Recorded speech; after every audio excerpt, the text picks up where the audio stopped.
Welcome to Take Two, Rock 95 Morning Crew, Craig, Cat, and Brian.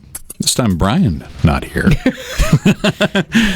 So it'll just be the two of us. Happy New Year. Happy New Year. Yeah. Did you have a good holiday? Yeah, it was like quiet. Was it? When I talk to other people around the office, I feel like most people had a quiet holiday. It's almost like we all just put our foot down and said, no. No visiting.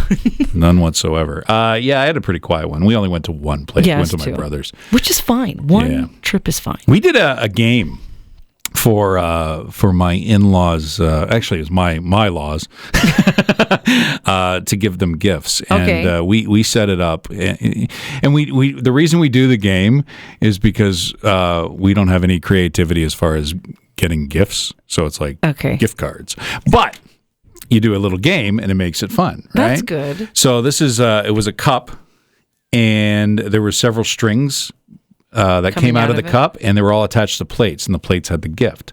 And then your job was to pick a string and then pull the string, and then the plate would slide towards you, right? How did that work out? And it worked out really well, and one of the gifts was an egg. Oh. Yeah. So, but we gave everybody 2 plates. So everybody was going to get 2 gifts, but somebody was going to get the egg. And then there's a game into that. There's got to be a risk to the game. There's got to be a risk to the game. And the egg was actually chosen last, which actually put some drama into the whole proceedings. Yeah. But we did have a gift card attached to the bottom of the plate. Oh, look at you. So we were kind that way. And I said, well, we can't do that game again because everybody will be, they're in on it now.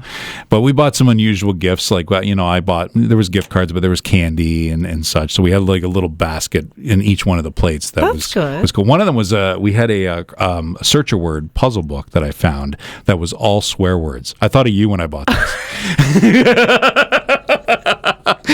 That's fun. They loved it, I think. But it got really dirty. Like, it's a dirty book. Yeah. Like words you're like, oh. Oh, my goodness. Yeah. I'm like embarrassed. It said, not your grandmother's, and of course, my mom's there. I'm like, hoping she doesn't get it. But there was like foreign swear words. Oh. There was old-fashioned swear words. There was some modern ones. That's awesome. Yeah. Yeah, it was the talk of the town. I've never put that much effort into any family gathering whatsoever. I thought this particular book would be funny if, like, my brother was out by the pool because he's retiring this year. So if he was actually doing, and he yelled out, in the crossword, what's a word that rhymes with Lily Muggins? What's a word that rhymes with funt? Whoa! That's the kind of book it was. So that was a lot of fun. Yeah, we've done games before in the past, and they've all worked out pretty well. I've always wanted to do like the white elephant. You know that thing where you bring a dumb gift or something? Yeah. Now, what do you do there, though? I mean, I think it's like there's a price limit, and it's like a Secret Santa, but right. Or like a pass-a-gift or whatever. Oh, okay. Were you here at the station when we did the saran wrap ball? No. We did you do that this year? No, we did it for I've done it for my family in the past, but you take a gift and then you wrap it in saran wrap, then you put another gift on top of that, and you just keep going and going and going. Why do you hate that? Oh, God. Because you have time. Anyway. It was entertaining, and it took forever. Just murdering the environment. Well, there is that too.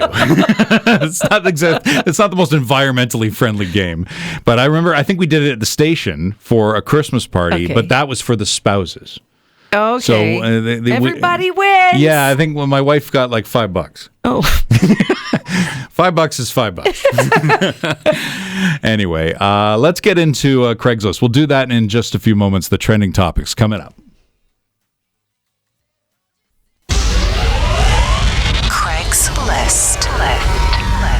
Well, there's a lot that went on over the holidays. I guess we should talk about this Tim Hortons. I know we've talked about the Dutchie.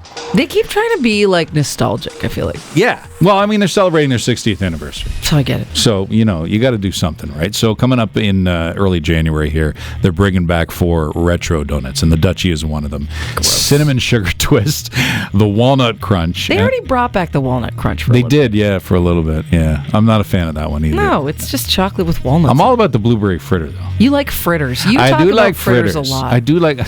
Yeah, I talk about it in my... Every time we talk about donuts, like those gourmet donuts, you're like, those fritters. You know what about Craig? You know anything about him? He just fritter talk, nonstop. Just always on the fritters.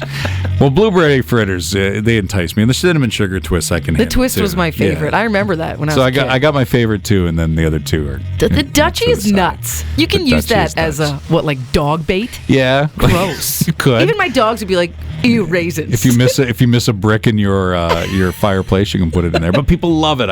You can't discredit the fact that people... Who loves it? It was always the last donut, the last Timbit. That's true. It was discontinued for a reason. So what are you going to do? 407. It's going to get more expensive. God. You see this? So there was a 4-year rate freeze. I had no idea that there was even a rate freeze, but I guess they did that before the pandemic. I can't believe it cost that much before the pandemic. Yeah, it's expensive as it is, right? It's just, I mean, we go to see my brother for Christmas, and that's an extra $50 on top of everything. That's nuts. Well, and the 400 to the wherever Etobicoke, where does he live? Right, he lives in Oakville. It's not even that far. It's Oakville. What does it save you? 5 minutes? It's not even it's not even the time you save. It's the ease of it all, right? The 401 is a nightmare. I know it is, but for $50, like I scream the whole time I'm on the 401. For $50, I will scream the whole time. I stick my head out the window and go, I hate this, all the way down the 401. I know, and it's true. So for me, it's worth that. But I don't go that much. Like if I was going to my brother every week, I'd be charging him. I'd be like, you're paying for half. The Olympics are coming. Excited about the summer games? Yeah, they're better than the winter ones. They are. I like the summer better than the Olympics because there's more of a variety of things, right? I like the gymnastics. Gymnastics is fun. Yeah, I like the diving, that kind of stuff. Those are fun. So Snoop Dogg's going to be a part of it this year. Yeah. I want to see him dive. NBC has hired him to shizzle my nizzle the Olympics. So, nice. He says he grew up watching the Olympics, so he's thrilled to be a part of it. Look at that somersault tizzle.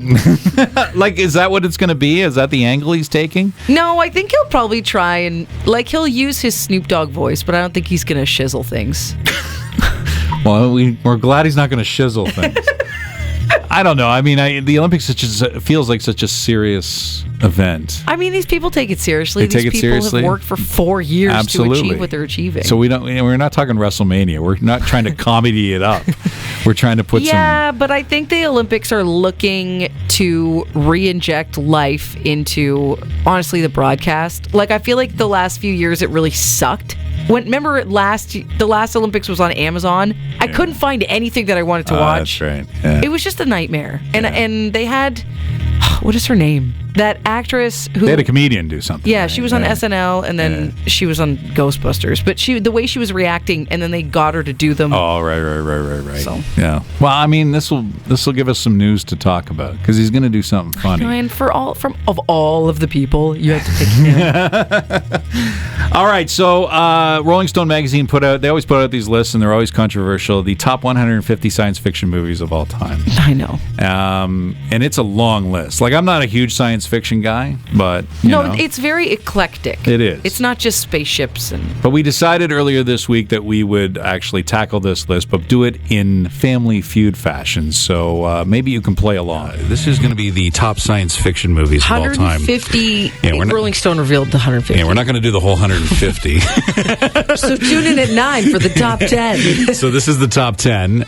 We're doing it Family Feud style. So I'm going to try to get as many as I can in the top 10. I got 3 strikes. Once I get 3 strikes, it's over. Now, this is such a wide range of movies. So I'm going to give you 15 to 11 just to get you in the... Get me in the mood? All right, in the spirit of this? So number 15 was Edge of Tomorrow. Okay. The Tom Cruise movie. All right.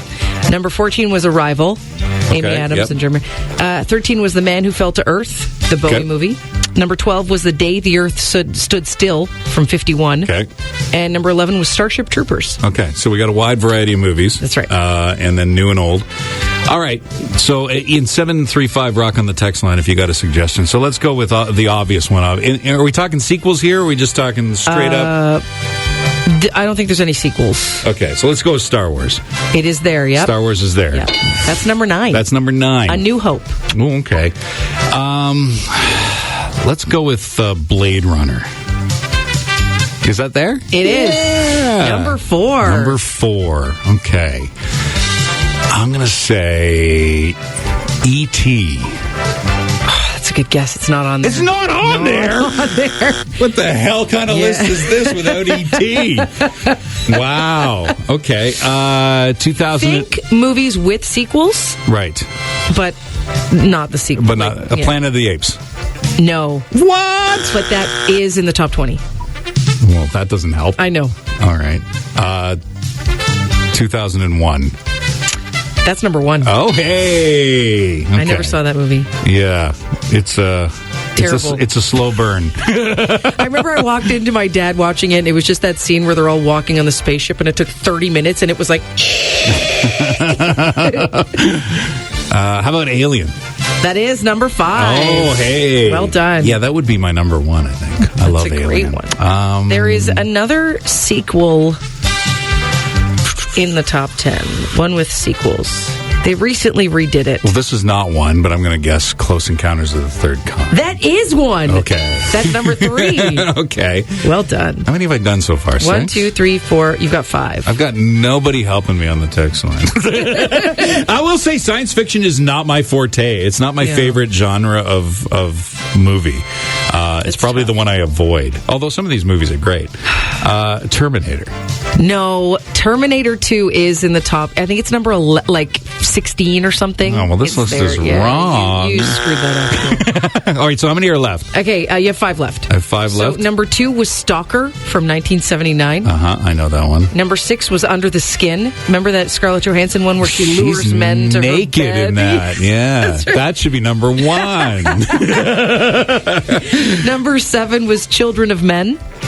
With Clive Owen. Yep. Yeah. Number 8 was Metropolis from 1927. Oh, my God. And number 10 was The Matrix. The Matrix. Yeah, that's the one I was trying to get you. Oh, yeah. I didn't go that deep, did I? No, you didn't. But you did 5 out of 10 by yourself. I think that's pretty impressive. All right, and you got the 1 and 3. I'm not up on my 1920s movies. What can I say? Listen to Craig, Kat, and Brian, the Rock 95 Morning Crew.